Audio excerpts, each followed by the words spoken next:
the scope of the relationship between the insurrectionists and Bolsonaro? Many people supporters of Bolsonaro, close supporters of Bolsonaro, among them, many people demanding a military coup in Brazil, went to the streets and went close to many barracks throughout the country, demanding the military to intervene, demanding the military to act. Again, let's remember, Bolsonaro is a former military man, and he's surrounded himself with many, many important generals and other military officers in his government. People were saying, we are here on behalf of officers that say, if we just create this sort of demand, they will act. Many of them are now frustrated, first of all, because they never acted, even though they were surrounded as barracks and demanding them to act. And now Bolsonaro, of course, called them crazy. So we'll see what happens now.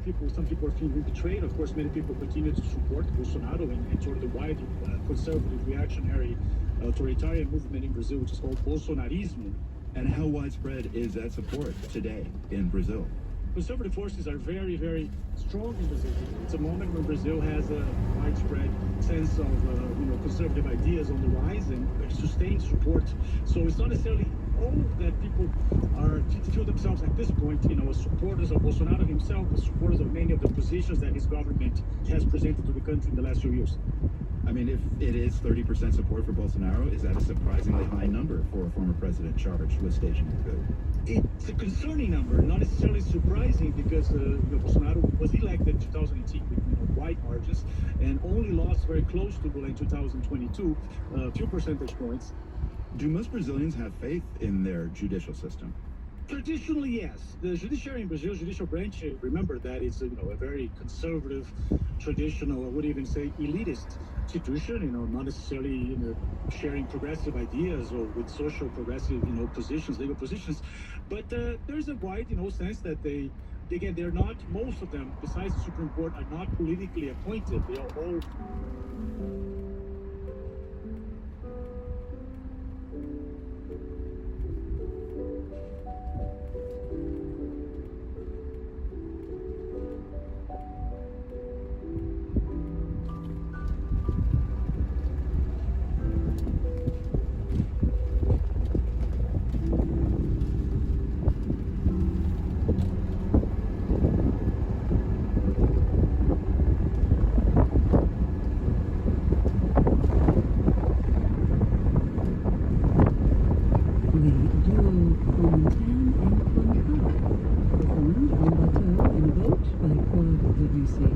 And that music will be featured at the Redwood Symphony, performs a free concert at Redwood City Courthouse Square, not this weekend, but next Saturday, June 21st.